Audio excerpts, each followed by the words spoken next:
예, 삼성전자 이재용 부회장 지금 구속영장 실질심사 받고 있습니다. 지난번에 국정농단 사건으로 구속돼서 풀려난 뒤 2년 4개월 만입니다. 다시 구속의 갈림길에 서 있는데요. 삼성물산과 제일모직 합병을 하기 위해서 의도적으로 주가를 부양한 것, 또 삼성바이오로직스 분식회계 의혹, 이런 혐의 사실에 비춰봤을 때 구속이 필요하다라고 해서 검찰이 구속영장을 청구한 건데요. 그 전에 이재용 부회장 측에서는 수사심의위원회를 요청하지 않았습니까? 그러자 이틀 만에 검찰이 영장을 청구한 거고 이제 법원이 심사를 하고 있는데 내일 새벽쯤 결과가 나오겠지요. 어떻게 될까요? 전망도 한번 해보겠습니다. 오늘 출석하는 모습 잠깐 보시죠.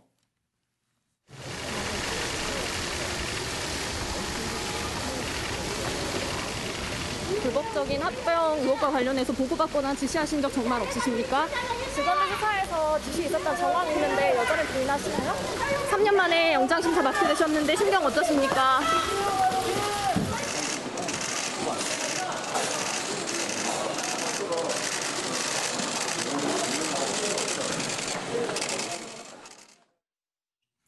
네, 지난번에 검찰 조사를 받고 나올 때는 일부러 유리창을 내리고 취재하고 있는 기자들에게 수고하셨습니다. 그렇게 인사도 했는데 오늘 들어가는 마음이 매우 착잡하겠죠.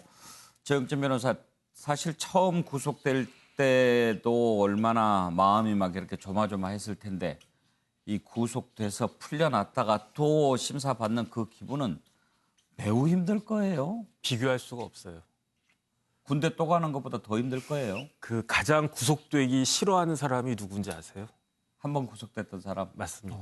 한 번 구속됐던 사람은 정말로, 그래서 이제 감옥을, 제가 변호사니까 예. 여러 번 들락날락했던 사람들도 알고 있지 않습니까? 그래서 뭐 건강하고 이렇기 때문에 그 감옥 생활 슬기롭게 잘 하실 것 같다라고 생각을 했는데 못 견디고 있는 사람들이 은근히 굉장히 많이 있어요. 예. 그러니까 이재용 부회장 입장에선 지금 거의 진짜 죽기보다도 싫을 정도로 네. 그렇게 어려울 것 같고, 근데 이제 법적으로 제가 따져보니까 지금 삼성 측에서는 두 가지를 갖다가 다 부인을 하고 있어요. 구속영장 청구 요건이 일단 범죄가 상당해야 되고, 네. 그다음에 뭐 주거가 일정하지 않거나 뭐 도망할 우려가 예. 있거나, 근데 그런 건 사실 큰 의미가 없고, 증거를 갖다가 인멸할 우려가 있는지, 이 두 가지가 항상 구속영장 발부에 있어서는 가장 중요한 요건들인데, 예. 그런데 삼성에서는 범죄 인정한다 이런 말 한 적이 없거든요. 왜냐하면 그 장부가, 그 제일모직의 자회사가 삼성바이오로직스고 그 자회사가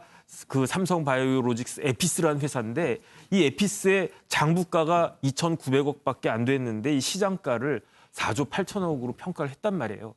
이게 정당한 거냐 아니냐, 이게 예. 핵심인데, 삼성은 여기에 대해서 항상 여태까지 한 번도 이게 잘못된 것이다라고 이야기를 하지 않고 있거든요. 이 부분이 핵심일 것 같고, 두 번째는 검찰에서는 지금 이재용 부회장이 꼭 구속돼야 될 필요성이, 지금 범죄를 갖다 부인하고 있으니까 예. 그렇다라고 하면 결국은 증거를 인멸할 예. 우려가 있는 것이 아니냐, 이 두 가지인데 여기에 대해서 어떻게 판단할지는 좀 지켜봐야 될 것 같습니다. 전망을 어느 쪽으로 더 높게 보십니까? 저는 지금 제가 판사라면요. 예. 그 기각시킬 것 같아요. 왜냐하면 그 범죄 상당성 자체를 짧은 시간에 이걸 갖다가 다 보기에는 조금 무리가 수사 있지 기록이 않을까. 뭐 20만 쪽인가 된다고. 그러니까요. 이거는 오히려 이렇게 영장 전담 판사 입장에서는 잘 모르겠으니까 정식 재판 가가지고 한번 그 판사님들이 잘 해보시라, 이렇게 할 가능성이 적지 않을 것 같아요. 아, 조금 전에 영장 실질 심사가 끝났군요. 8시간 30분. 지금 이제 영장 실질 심사가 끝났지만 네.